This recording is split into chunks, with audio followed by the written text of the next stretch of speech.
Ya pemirsa, selain tokoh wanita, Presiden Prabowo juga memanggil sejumlah tokoh baru dari berbagai latar belakang ke Kertanegara, Jakarta Selatan.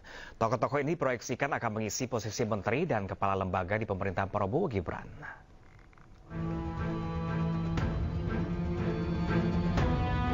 Jelang pelantikan Presiden Prabowo Subianto memanggil sejumlah tokoh dari berbagai latar belakang ke kediamannya di Kertanegara, Jakarta Selatan. Pemanggilan sejumlah tokoh ini nantinya akan diproyeksikan akan menempati posisi menteri dan kepala lembaga di pemerintahan Prabowo Gibran. Ada yang menarik karena terdapat sejumlah tokoh pendatang baru yang sebelumnya belum pernah menduduki posisi menteri atau kepala negara dalam pemerintahan Presiden Joko Widodo. Di antaranya pegiat HAM Natalius Pigai, Waketum Partai Gerindra Fadlizon, Ketum PKB Mohaimin Iskandar, dan pakar hukum tata negara dan sekaligus politikus PBB Yusril Ihza Mahendra. Usai bertemu dengan Prabowo, Yusril mengatakan pertemuannya sangat singkat karena keduanya sudah lama saling mengenal. Sementara Natalius Pigai menyatakan ia paling sering dipanggil oleh Prabowo.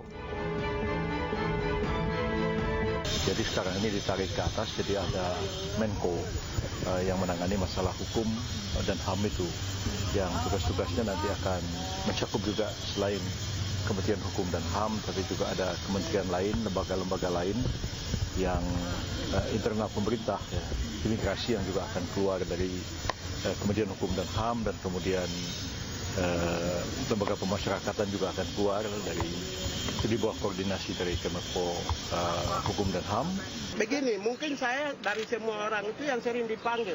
Oh gitu? Dari udah belasan tahun yang lalu. Dan saya anak buahnya langsung kan. Saya prajurit yang selalu dipanggil. Biasanya yang diobrolkan soal hal apa sih, Bang? Tentang kebangsaan. Kebangsaan. Abang benar nggak Bang jadi proyeksi Menteri HAM?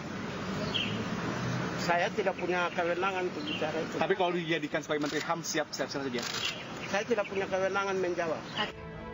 Selain itu, Presiden terpilih Prabowo Subianto juga memanggil sejumlah tokoh baru lainnya seperti politikus Partai Gerindra Marwar Al-Sirait, politikus Golkar Nusron Wahid dan Maman Abdurrahman, Ketua DPD RI Sultan Bakhtiar Najamuddin, Imam Besar Masjid Istiqlal Nasaruddin Umar, dan Wakapolri Komjen Pol Agus Andrianto. Tim Liputan Ainus melaporkan.